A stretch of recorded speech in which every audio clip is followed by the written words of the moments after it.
Welcome to எடியூஸ்பிரிண்ட் academy. நம்ம இந்த video என்ன பார்க்க போறோம்னு பாத்தீங்கன்னா 15th May 2024 daily current news பார்க்க போறோம். சோ ஃபர்ஸ்ட் நேஷனல் நியூஸ் என்ன இருக்குன்னு பாத்தீங்கன்னா AIIMS new Delhi partnership with university of Bolton institute of medicine for medical collaboration. So நம்மளோட ஆல் இந்தியா மெடிக்கல் இன்ஸ்டியூட் என்ன பண்ணிருக்காங்க, டெல்லியில இருக்கிற மெடிக்கல் இன்ஸ்டியூட் என்ன பண்ணிருக்காங்க பாத்தீங்கன்னா யூனிவர்சிட்டி ஆஃப் போல்டன்ல இருக்கிற ஒரு மெடிக்கல் யூனிவர்சிட்டி கூட ஒரு எம்ஓ பார்ட்னர்ஷிப் சைன் பண்ணிருக்காங்க. சோ இந்த பார்ட்னர்ஷிப் மூலமா வந்துட்டு மெடிக்கல் கொலாபரேஷன் ஒண்ணும் இல்ல. சோ வந்துட்டு எப்படின்னா நம்ம வந்து ஒரு டிசீஸ் வந்து கிளியர் பண்ணலாம், சோ எப்படின்னா எந்தெந்த மாதிரி ஆக்டிவிட்டிஸ்னா இந்த மெடிக்கல் ஃபீல்ட்ல கொண்டு வரலாம்னு தான் இந்த பார்ட்னர்ஷிப் சைன் பண்ணிருக்காங்க. சோ இந்த போல்டான்றது ஒண்ணும் இல்ல, உங்களுக்கு இங்கிலாந்துல இருக்கிற ஒன் ஆஃப் த யூனிவர்சிட்டி தான் இந்த போல்டான் உங்களுக்கு. சோ போல்டான்றது யூனிவர்சிட்டி ஆஃப் போல்டான்றது இங்கிலாந்துல இல்ல ஒன் ஆஃப் த யூனிவர்சிட்டி உங்களுக்கு. So medical university. சோ நம்ம director of AIIMS professor M Srinivasan தான் அந்த பார்ட்னர்ஷிப்ல வந்து ஃபெசிலிட்டேட் பண்ணிருக்காரு. சோ இந்த பார்ட்னர்ஷிப் எதுக்குன்றது பாத்தீங்கன்னா facilitating global knowledge exercising addressing international challenge in health care. So health care சம்பந்தமா என்னென்ன சேலஞ்சஸ் இருக்குது அதை எப்படின்னா அட்ரஸ் பண்ணலான்றதுக்காண்டி தான் இந்த எம்ஓஐ வந்து சைன் பண்ணப்பட்டிருக்கு உங்களுக்கு. சோ நெக்ஸ்ட் இங்கிலாந்தோட ஸ்டார்டிங் பாயிண்ட் பாத்தீங்கன்னா அதோட கேபிட்டல் வந்து லண்டன்ல இருக்குது. அதோட கரன்சி வந்து pound and prime minister Rishi Sunak. So இவங்க வந்துட்டு கேள்விப்பட்டிருப்பீங்க, நம்ம இந்தியா வம்சாவளியை சேர்ந்தவர் தான் இந்த ரிஷி சுனாக்ன்றவங்க உங்களுக்கு. சோ நெக்ஸ்ட் கரண்ட் அஃபேர்ஸ் பாத்தீங்கன்னா India debuts pavilion at world hydrogen summit. So நம்ம இந்தியா வந்துட்டு நம்மளோட பாவிலியன் வந்து வேர்ல்ட் ஹைட்ரஜன் சமிட்ல வந்து 2024ல நம்மளோட ஸ்டால் வந்து வச்சிருக்காங்க. சோ வேர்ல்ட் ஹைட்ரஜன் சமிட்னா ஒண்ணும் இல்ல, அடுத்தபடியே ஹைட்ரஜன் எப்படி டெவலப் பண்ணி கொண்டு போலான்னு தான் ஒரு சமிட் நடக்குது. சோ இது எங்க நடக்குதுன்னு பாத்தீங்கன்னா நெதர்லாந்துல தான் நடக்குது உங்களுக்கு. சோ இந்த சமிட்ல நம்மளோட ஸ்டால்ல வந்துட்டு நம்மளோட இந்தியா சார்பா நம்ம வந்து ஹைட்ரஜன் என்னென்ன பண்ணணும்ன்றத அந்த சமிட்ல வந்து வச்சிருக்காங்க இந்தியா சார்பா உங்களுக்கு. சோ இதை யார் இனாகிரேட் பண்ணிட்டான்னு பாத்தீங்கன்னா நம்மளோட Bhupender Singh ministry of new and renewable energy வந்துட்டு இந்த ஸ்டாலை வந்துட்டு உங்களுக்கு வந்துட்டு இனாகிரேட் பண்ணி வச்சிருக்காரு. சோ இது நான் சொன்ன மாதிரி வேர்ல்ட் ஹைட்ரஜன் சமிட் வந்து எங்க நடக்குதுன்னு பாத்தீங்கன்னா ரோட்டர்டாம் நெதர்லாந்துல தான் உங்களுக்கு நடக்குதுன்றது தெரிஞ்சுங்க. சோ நெக்ஸ்ட் வந்து வேர்ல்ட் எனர்ஜி சமிட் வந்துட்டு 2024 இதுல பாத்துக்கிட்டீங்கன்னா உங்களுக்கு வந்துட்டு sustainable energy council in partnership with Netherlands government and provision the city of Rotterdam and port of ரோட்டர்டாம்ல தான் இந்த சமிட் ஆனது நடக்குது உங்களுக்கு. சோ நெக்ஸ்ட் இன்டர்நேஷனல் நியூஸ்ல பாத்தீங்கன்னா UN proclaims 25th May as a World Football Day. So United nation என்ன பண்ணீங்க, யுனைடெட் நேஷன் ஜெனரல் அசம்பிளி என்ன பண்ணிருக்காங்க பாத்தீங்கன்னா 25 மே வந்து எல்லா வருஷமும் வேர்ல்டு ஃபுட்பால் டேவா கொண்டாடலாம்ன்றத இவங்க வந்து இப்ப சொல்லிருக்காங்க. சோ எதுக்கு இதை சொல்ல வராங்க பாத்தீங்கன்னா உங்களுக்கு வந்துட்டு இந்த லிபியன் அம்பாசிடர் ஆஃப் டாலி சோனியன்றவங்க தான் வந்துட்டு யுஎன் வந்து ப்ரொபோசல் வச்சிருக்காங்க. சோ 25 மே வந்து எல்லா வருஷமும் நம்ம வந்துட்டு வேர்ல்டு ஃபுட்பால் டேன்றது கொண்டாடலாம்ன்றது வந்து வச்சிருக்காங்க. சோ ஏன் வேர்ல்ட் ஃபுட்பால் டே வந்து 25 மே வந்து பண்றாங்கன்னு பாத்தீங்கன்னா on 25th May 1924 அன்னைக்கு உங்களுக்கு வந்து பாரிஸ் ஒலிம்பிக்ல பாரிஸ்ல இருந்து சம்மர் ஒலிம்பிக்ல முதல்ல ஃபுட்பாலை வந்துட்டு கொண்டு வந்தாங்க. சோ ஒலிம்பிக்ன்றது நிறைய ஸ்போர்ட்ஸ் வந்து விளையாடுற கேம் உங்களுக்கு தெரிஞ்சிருக்கும். சோ அது மாதிரி ஃபுட்பால் வந்து ஒன் ஆஃப் த கேமா வந்து 1924 25th மேல தான் வந்து ஜாயின் பண்ணிருக்காங்க. சோ இந்த ஜாயின் பண்ணி இப்ப வர 25th May 2024 வந்துட்டு டோட்டலா வந்து 100 இயர் கம்ப்ளீட் பண்றது நினைவூட்டுற விதமா வந்துட்டு வேர்ல்ட் ஃபுட்பால் டே வந்துட்டு 25 மேன்றது யுனைடெட் நேஷன் அறிவிச்சிருக்காங்க. சோ வேர்ல்ட் ஃபுட்பால் டேன்றது பாரிஸ் சம்மர் ஒலிம்பிக்ல 1900ல ஃபர்ஸ்ட் டைம் நடந்தது. நெக்ஸ்ட் வந்து women's football has been introduce in the அல்டனா சம்மர் ஒலிம்பிக்ஸ் 1996ல உமன்ஸ் ஃபுட்பாலை இன்ட்ரோடியூஸ் பண்ணிருக்காங்க. Football has been permanent feature of the summer olympic வந்து 1932ல இருந்து பெர்மனன்ட் ஃபீச்சர் ஆயிடுச்சு உங்களுக்கு. சோ நெக்ஸ்ட் பேங்கிங் நியூஸ்ல பாத்தீங்கன்னா SBI banks first Indian bank to act trading come clearing member at IIBX. So நம்ம SBI நம்ம இந்தியாவோட முதல் பேங்க் வந்து ட்ரேடிங்க்கும் அண்ட் கிளியரிங் மெம்பரா வந்துட்டு அட் IIBX வந்துட்டு முதல் பேங்கை யார் ஆயிருக்காங்க பாத்தீங்கன்னா நம்மளோட ஸ்டேட் பேங்க் ஆஃப் இந்தியா தான் ஆயிருக்காங்க உங்களுக்கு. சோ இந்த IBFXன்றது உன்னோட IFSC லிமிடெட் இன் கிஃப்ட் சிட்டில இருக்கிற one of the international bullion exchange organisation தான். இதுல வந்துட்டு ட்ரேடிங் அண்ட் கிளியரிங் மெம்பரா வந்துட்டு எந்த பேங்க் ஜாயின் பண்ணிருக்காங்கன்னு கேட்டா உங்களுக்கு SBI பேங்க் தான் தெரியணும். சோ ஃபர்ஸ்ட் பேங்கா வந்து SBI தான் இந்த சர்வீஸ் வந்து எடுத்து இருக்கிறது.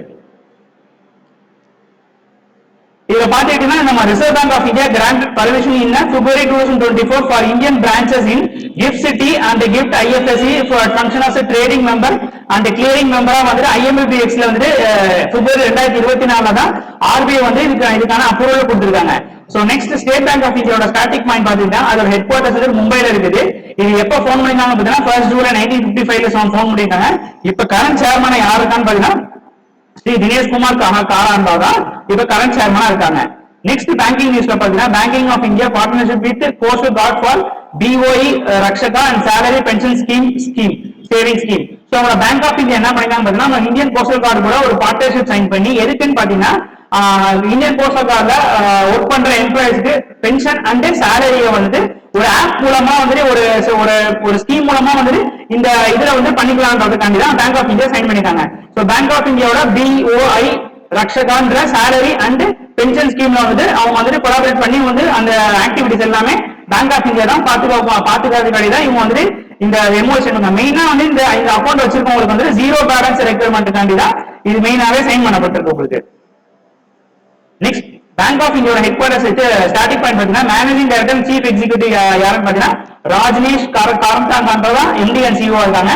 இது ஹெட் குவார்டர்ஸ் மும்பைல இருக்குது. இது கவுண்டட் எப்பன்னு பாத்தீங்கன்னா 1906ல ஃபார்ம் பண்ணிருக்காங்க. இதோட டேக்லைன் பாத்தீங்கன்னா ரிலேஷன்ஷிப் பியாண்ட் பேங்கிங் தான் இதோட டேக்லைனா இருக்குது. நெக்ஸ்ட் இந்தியன் போஸ்டல் கார்டு வந்து எப்ப ஃபார்ம் பண்ணிருக்காங்கன்னு பாத்தீங்கன்னா 1 February 1977ல. டைரக்டர் ஜெனரல் யாருன்னு பாத்தீங்கன்னா ராகேஷ் பவுல். ஹெட் குவார்டர்ஸ் வந்து நியூ டெல்லியில இருக்குது. நெக்ஸ்ட் ஸ்போர்ட்ஸ் நியூஸ்ல பாத்தீங்கன்னா பி ஷாம்லிக்கி attains grand master title in chess. So P ஷாம்லிக்கி என்றவங்க தமிழ்நாட்டை சேர்ந்த ஒரு செஸ் பிளேயர். இப்போ வந்துட்டு 85வது இந்தியன் கிராண்ட் மாஸ்டரா வந்துட்டு வாங்கியிருக்காரு at age of 31. Grand master என்றது ஒண்ணும் இல்ல, செஸ்ல விளையாடுறவங்களுக்கு ஹையஸ்டான டைட்டில் தான் உங்களுக்கு கிராண்ட் மாஸ்டர் உங்களுக்கு. சோ இவர் வந்துட்டு செக்யூர்ட் எது மூலமா ஒரு கிராண்ட் மாஸ்டர் டைட்டில் வின் பண்ணிருக்காங்க பாத்தீங்கன்னா செக்யூர் தேர்ட் அண்ட் ஃபைனல் இந்த 2024 துபாய் போலீஸ் மாஸ்டர் செஸ் டோர்னமெண்ட்ல இவர் தேர்ட் பிளேஸ் வாங்கினதுக்கு அப்புறமேட்டா இவர் வந்து 85th கிராண்ட் மாஸ்டர் ஒரு அங்கீகாரம் வச்சிருக்காங்க. சோ கிராண்ட் மாஸ்டர்ன்றது ஒண்ணும் இல்ல, உங்களுக்கு கிராண்ட் மாஸ்டர் இன்டர்நேஷனல் மாஸ்டர்ன்றது ஒரு ஹையஸ்ட் FIDA டைட்டில். FIDA டைட்டில்ன்றது ஃபெடரேஷன் ஆஃப் செஸ் ஆர்கனைசேஷன் வந்து இவங்க வந்து ஹையஸ்டா ஒருத்தர் வந்து கௌரவிக்கணும் கொடுக்கிற டைட்டில் தான் வந்து grand master international master. So ஒருத்தர் கொடுத்துட்டாங்க கிராண்ட் மாஸ்டர் கொடுத்தா லைஃப் ஃபுல்லா அவருக்கு அந்த டைட்டில் இருக்கும். சோ ஒரு கிராண்ட் மாஸ்டர் ஜெயிக்கணும்னா அதுக்கு வந்து சர்டன் பாயிண்ட்ஸ் இருக்குது. சோ ஒரு மெயின் செஸ் பிளேயர் வந்து கிராண்ட் மாஸ்டர் ஜெயிக்கணும்னா அவர் வந்து FIDA ஈலோ ரேட்டிங் பாயிண்ட் வந்து 2500 பாயிண்ட்ஸ் வச்சிருந்தாதான் அவர் கிராண்ட் மாஸ்டர் டைட்டில் தருவாங்க. நெக்ஸ்ட் வந்து உமன் பிளேயருக்கு வந்து 2300 பாயிண்ட்ஸ் வச்சிருந்தாதான் அவங்களுக்கு வந்து கிராண்ட் மாஸ்டர் டைட்டில் தருவாங்க அவங்களுக்கு.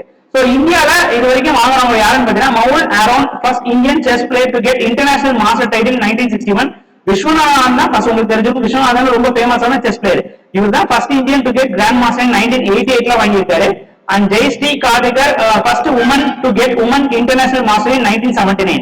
And Konere Humphrey, first woman Grand Master of India. She is the world youngest female ever to become a woman Grand Master. Youngest age வாங்குனது Konere Humphrey 13-15 வயசுலயே உங்களுக்கு. So next sports newsல பாத்தீங்கன்னா George Martin த்ரிம்ஸ் 2024 French MotoGP. So French MotoGP ல வந்த கேம்ல வந்து George Martin தான் win பண்ணிருக்காரு. So ஸ்பெயினை சேர்ந்த இவர் வந்து ஒரு டுகாட்டி ரேசர். இவர் வந்து French 2024 MotoGP கேம் வந்து வின் பண்ணி கொடுத்திருக்காரு. சோ ஸ்பெயினோட கேபிட்டல்ன்றது பாத்தீங்கன்னா மாட்ரிட். அண்ட் கிங் யாருன்னா பிலிப் 6 ஆஃப் ஸ்பெயின் தான் இப்ப கரண்ட் கிங்கா இருக்காங்க. சோ நெக்ஸ்ட் வந்து நெக்ஸ்ட் ஸ்போர்ட்ஸ் நியூஸ் பாத்தீங்கன்னா Manika Batra makes a historical history in table tennis ranking. So நம்ம டேபிள் டென்னிஸ் மணிகா பட்ரா வந்து ஃபர்ஸ்ட் இந்தியன் உமன் பேரட் to get top 25 world's women's single ranking in table tennis reaching career best rank 24. So வந்து top 25ல இவங்க வந்துட்டு one of the place வந்து win பண்ணிருக்காங்க. என்ன பிளேஸ்னா 24th ரேங்கா வந்து மணிகா பட்ரா உலகத்துல வந்துட்டு டென்னிஸ் அதாவது பேடலர்ல இருக்காங்க அவங்களுக்கு. So Manika Batra also equals to Satyam record highest ranking achieved by the Indians in single table tennisல Satyam record க்கு ஈக்குவலா இவங்க இருக்காங்க. நமக்கு நெக்ஸ்ட் ஸ்போர்ட்ஸ் நியூஸ் பாத்தீங்கன்னா Magnus Carlsen trims 2024 super bet Poland rapid blitz. So 2024 நடந்த Poland and rapid blitz tournament வந்து Magnus Carlsen தான் first ஜெயிச்சிருக்காரு. So பிரகநாத்ன்றது நம்ம இந்தியா சார்ந்த இருக்கிற லீடிங் டாப் செஸ் பிளேயர் வந்துட்டு 4th பிளேஸ் வந்திருக்காரு இந்த இடத்துல உங்களுக்கு. சோ இவர் தான் வேர்ல்ட் சாம்பியனா வின் பண்ணிருக்காரு. நம்ம பிரகநாத்ன்றவங்க வந்து 4th பிளேஸ்ல வின் பண்ணிருக்காங்க. சோ இதோட பிரைஸ் மணி பாத்தீங்கன்னா USD $350,000 உங்களுக்கு தருவாங்கன்றது இந்த கேமோட வருது. நெக்ஸ்ட் சயின்ஸ் அண்ட் டெக்னாலஜில பாத்தீங்கன்னா NASA unveils a plan for lunar railway system float. So மூன்ல வந்துட்டு ஒரு ரயில்வே சிஸ்டம் எந்த ஸ்பேஸ் ஆர்கனைசேஷன் அன்வீல் பண்ணிட்டாங்க பாத்தீங்கன்னா நாசா தான் பண்ணிட்டாங்க. சோ நாசா என்ன பண்ண போறாங்கன்னா மூன்ல வந்துட்டு ஒரு ரயில்வே சிஸ்டம் டெவலப் பண்ண போறாங்கன்றதான் அவங்களோட பிளானா இருக்குது. சோ ஃப்ளோட்டோட ஃபுல் ஃபார்ம் வந்து பாத்தீங்கன்னா flexible levitation on trackன்றதான் அதோட ஃபுல் ஃபார்ம் உங்களுக்கு. So float aligns NASA moon to Mars initiative mission concept like RLSO2 aiming to support sustainable lunar bases. So NASA ஓட head quarters எங்க இருக்குன்னு பாத்தீங்கன்னா வாஷிங்டன் டிசில இருக்கு. இதோட அட்மினிஸ்ட்ரேஷன் பாத்தீங்கன்னா பில் நெல்சன்றதா இதோட அட்மினிஸ்ட்ரேட்டரா இருக்காங்க. So next ஆர்பிட்ரரி நியூஸ்ல பாத்தீங்கன்னா பிருகுலா ராபான்றவங்க வந்துட்டு இப்ப பாஸ் ஆயிருக்காங்க. அவங்க வந்து எதுக்கு ஃபேமஸ்ன்றது பாத்தீங்கன்னா விச் ஹண்டிங், விச்ன்ற ஒரு அனிமலை ஹண்ட் பண்றதுக்கு அகேன்ஸ்டா கேம்பெயின் பண்ணதுக்காண்டி தான் இவங்க வந்துட்டு நிறைய அவார்ட்ஸ் வின் பண்ணிருக்காங்க. சோ இவங்க அசாம சேர்ந்த ஒன் ஆஃப் த பர்சன். இவங்களுக்கு வந்து பத்மஸ்ரீ அவார்ட் கிடைச்சிருக்குது. சோ யார் இவங்க வந்துட்டு என்னென்ன கண்டுபிடிச்சிருக்காங்க பாத்தீங்கன்னா, ஃபவுண்டர் ஆஃப் த மிஷின் பிரிபுலா. சோ இந்த மிஷின் பிரிபுலா மூலமா உங்களுக்கு அசாம்ல வந்துட்டு இந்த விச் ஹண்டிங் வந்து தடுத்திருக்காங்க. சோ இவங்களுக்கு வந்து தடுக்கிறதுக்காண்டி இவங்க வந்துட்டு அசாம் விச்சிங் ஆக்ட் 2015லயும் இவங்களோட பங்கு வந்து நிறைய இருந்தவங்க அந்த ஆக்டை கொண்டு வந்து அந்த இது வந்து ஹண்டிங் முற்றிலுமா வந்துட்டு எலிமினேட் பண்ணிருக்காங்க. நெக்ஸ்ட் பத்மஸ்ரீ அவார்டு வந்து 2021 தரப்பட்டிருக்கு. அண்ட் நோபல் பிரைஸுக்கு வந்து இவங்க நாமினேட் ஆயிருக்காங்க 2005ல. அந்த வந்துட்டு next honorary doctor of Guwahati university 2015ல கவுஹாட்டி யூனிவர்சிட்டியால இவங்களுக்கு வந்து ஹானரி டாக்டரேட் அவார்டு வந்து 2015ல தரப்பட்டிருக்கு. சோ நமக்கான கரண்ட் அஃபேர்ஸ் நமக்கு அவ்வளவுதான். தேங்க்யூ.